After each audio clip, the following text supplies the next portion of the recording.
Hello, welcome to Prajim Technologies. I'm Venkat. This is part 4, built-in string type in C Sharp. In part 3, we have seen the other built-in data types like Boolean, integral, floating types, and decimal data type.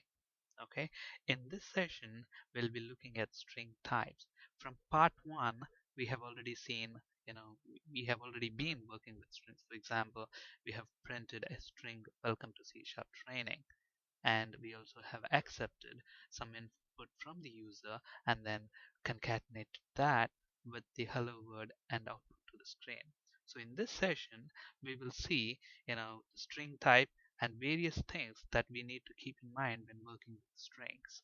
Okay, escape sequences, verbatim literals, etc. All right, let's get into the demo.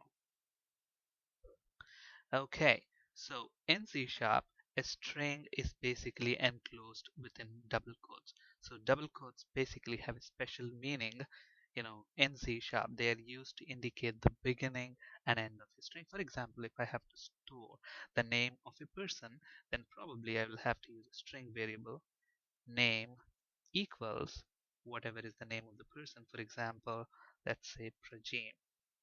So now this double quote here indicates the beginning of the string.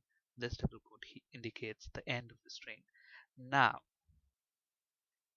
if I want to print the string, I can do console.writeLine and the name of the person. So what is this going to do? It's going to print that string. So if I go ahead and run that, so it prints that screen. Now let's say I want this name. Okay, now when I run this program, look at that word Prajim. It's not within quotes. For example, I want the word Prajim, even the double quotes to be printed. How do I do that? If I put another double quote here, look at this. This indicates the beginning and end of a string. So this is like, what is this Prajim? It's outside of double quotes now. So that's why double quotes has a special meaning. If you want to output double quote, in the sense if you want to print the double quote itself, then there is a separate way to do that using something called escape sequence. In C Sharp, the escape sequence character is backslash. For example, in this particular example, double quote has a special meaning, but I want the double quote to be treated as any other printable character. And to do that, we make use of this escape sequence character, which in C Sharp is backslash. Okay, so if I want to print double quote, what I need to do is I need to prepend that with a backslash. And the moment I do that, look at that, that red squiggly is gone. Now this backslash tells to the C Sharp compiler, okay, whatever precedes me, treat that as a regular printable character, even if it has got special meaning with C Sharp compiler. Okay, so escape sequence, there are some characters that have special meaning within C Sharp. In that case, we can use these escape sequences to treat them as normal printable characters. Similarly, there are some non-printable characters. For example, you know, a line feed or a carriage written. Okay, so if you want to print or if you want to specify those non-printable characters within a string, again, you make use of escape sequences.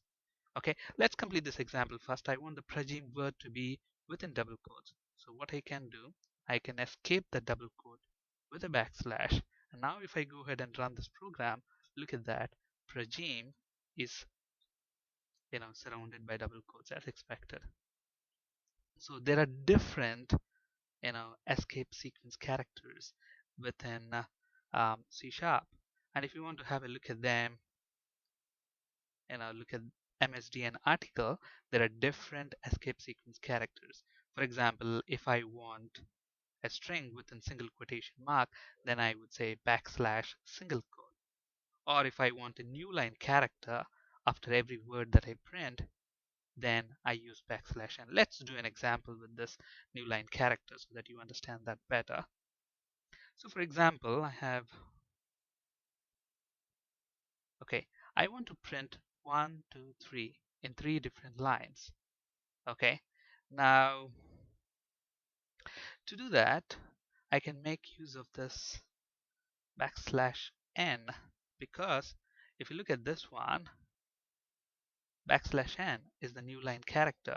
So what am I doing here? I have this string. So instead of wasting time in typing, I have already copy pasted that. So 1 \n is a new line character. So it comes to the next line. 2 and new line. 3 a new line. So if I go ahead and run this program now, 1, 2, and 3 will be coming in their own lines. So though they are in the same line here, \n has a special meaning, which means it's a new line character. It won't be printed \n. Instead, a new line character will be printed. That's why 2 comes in the second line, 3 comes in the third line. Okay. So those are the different escape sequences. You have this chart on MSDN escape. If you type in escape sequences in C#, you'll get that as the first article. So depending on your requirement, you can use this chart and use that escape sequence. Okay, for example, if you want to output \/ itself, you can escape that with another \/ because again, \/ has a specific meaning. It is used as escape sequence character. But if there is a requirement in your application where you want to print \/ itself, then you escape that with another \. Okay, so for example, if I want to print a valid Windows path, then probably I can make use of this one. So okay, so I want to print, I have within C drive Prigim .NET folder. Within that .NET folder, I have training folder and C# folder. If I want to print that, look at that. Though I have double \/ here, in the output I get only single \/ because C# compiler knows \/ means it's just an escape sequence character to print a \. Okay, but however, if a non-programmer, for example, looks at this code, it's not that readable. This doesn't look like a valid Windows path. It's like 4-5 folders here. So it's okay. But if there are, let's say, I'm 10 or 20 directories deep, then I have to duplicate all these \. So in order to overcome that, in C#, we have something called verbatim literal. Okay, so what's verbatim literal? Let's look at an example and then we'll come back and look at the definition of that. Okay, now if you look at this particular string, this doesn't look right. This doesn't look as a valid Windows path. It's not very much readable. Okay, to make it more readable, what you can do is put an @ symbol in front of that string, and the moment you do that, the only change that we have done is put this @ symbol here. Now if I go ahead and run this program, let's close all the other windows.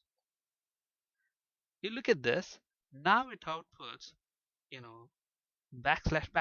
\/ double \. Now, what you understood by this, when you put an @ symbol in front of a string that's enclosed within double quotes, all the escape sequences within that string are no longer treated as escape sequences.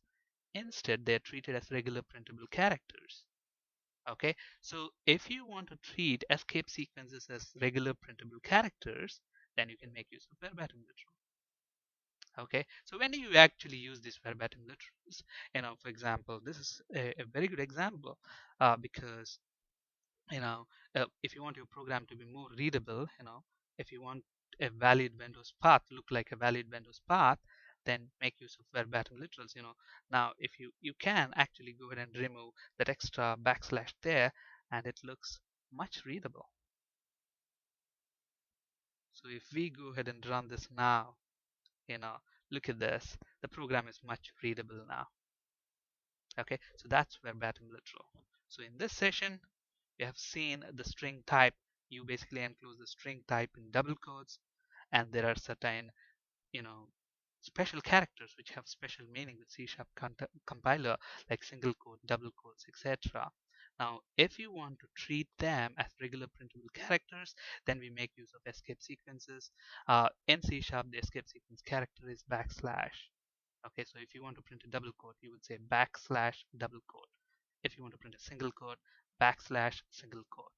If you want to print a backslash itself, then you escape that with another backslash. Okay, so escape sequences are basically used to print, characters that have special meaning. Also, some non-printable characters like a new line feed, carriage return, etc. And we also have seen something called verbatim literal. Now, what's verbatim literal? Verbatim literal is a string with an at symbol prefix, as in this example, you can see it in the slide, at hello. Now, verbatim literals, as we have seen in the example, they make escape sequences translate as normal printable characters to enhance readability. For example, we have seen the example of a valid Windows path. And this is a practical example, which of course we have just seen now. You know, this string is not readable, whereas this is better readable. This looks like a valid Windows path. That's it. Thanks for listening. And for additional resources, as always, you can check pragimtech.com. And for ASP.NET C# interview questions, you can refer to these resources. Thank you and have a good day.